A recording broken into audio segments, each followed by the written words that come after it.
Bismillahirrahmanirrahim. Assalamualaikum warahmatullahi wabarakatuh. Welcome again to my class with me, Miss Wuro. I hope you're okay, everyone. Tetap semangat semuanya ya. Okay, in this occasion, we're going to discuss more about present tense ya. Present tense ini adalah salah satu tenses yang paling fundamental di dalam bahasa Inggris ya. It is one of the fundamental tenses in English language for your mastering, for your communication in English language. Jadi kalau kita mau benar-benar memahami bahasa Inggris, ya kita harus menguasai present tense. Kenapa sih? Because it is used for daily communication, gitu ya.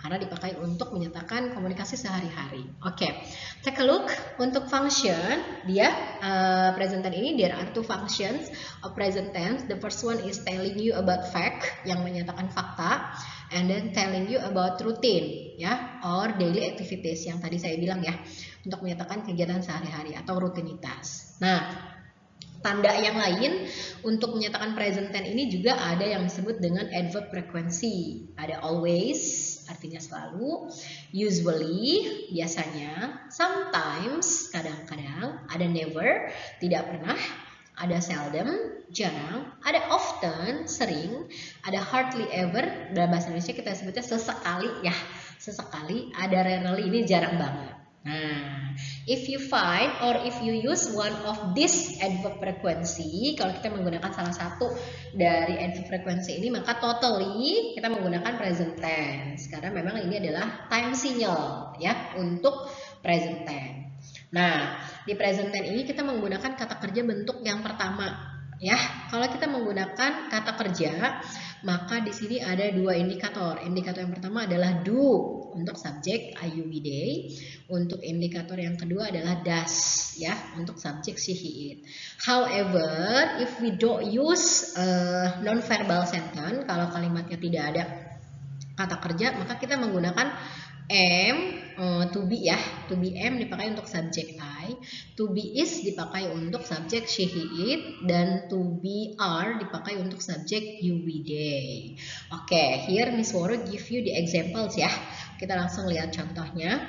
Untuk fakta di sini Miss Woro masukkan ke dalam kalimat yang tidak menggunakan kata kerja, berarti yang non-verbal sentence. Number one, we are university students. Nah, di situ tidak ada kata kerja ya.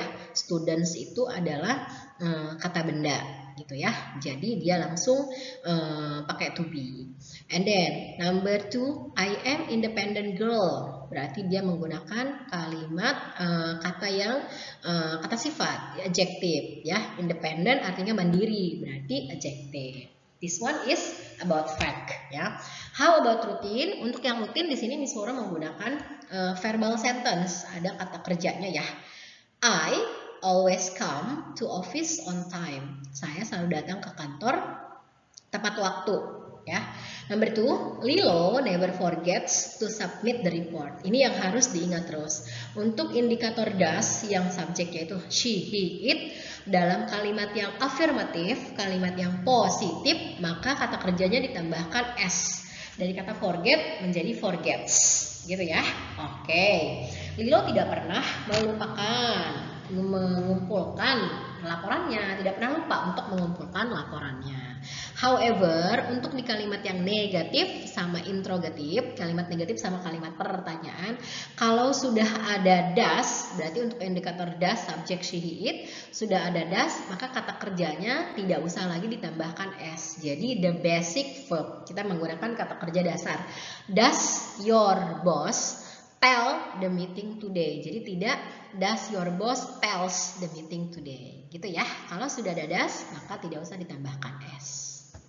Oke, for the second slide, ini berkaitan dengan reading text ya. We want to identify, we want to know more about Maria's day. Berarti kita mau mengetahui lebih banyak, lebih lanjut bagaimana aktivitasnya Maria. Oke ya. Hello, my name is Maria Gonzalez. I work in a large company in Mexico City 5 days in a week. We make bottles and cans for soft drinks. I am a secretary. I answer the telephone and text messages. I also use fax machine and a computer. My first language is Spanish, but sometimes I speak English. Many of our clients are from the United States. My supervisor is Mr. Torres. He is an engineer. I always start working at 8. I usually drive to work. I have lunch from 1 to 2. I finish working at 5:30. I go home and help my mother preparing dinner. We have dinner at 9.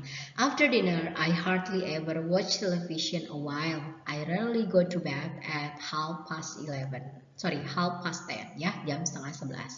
Nah, ini adalah rangkaian atau rutinitasnya Maria sehari-hari. Nah, jadi di sini kita udah jelas banget ya. Maria Gonzalez ini dia bilang bahwasanya dia itu bekerja di perusahaan besar di Mexico City. Mexico City adalah ibu kotanya Meksiko ya. Dia bekerja 5 hari dalam seminggu. Kerjanya ngapain? Kerjanya buat botol dan juga kaleng, cans berarti kaleng ya, untuk soft drink. Oh ternyata dia itu adalah sekretaris posisinya. Jadi dia bekerjanya itu adalah menjawab telepon dan juga mengirim pesan ya. Oke, selain itu dia juga menggunakan fax machine dan juga komputer ya untuk data dan dokumen. Katanya dia bilang karena dia berada di Mexico City dia berarti menggunakan bahasa Spanyol, tetapi kadang-kadang juga dia ngomong pakai bahasa Inggris. Karena apa? Karena kliennya banyak berasal dari Amerika Serikat. Nah, supervisornya dia adalah Mr. Torres. Dia adalah seorang insinyur ya. Nah, ini dia.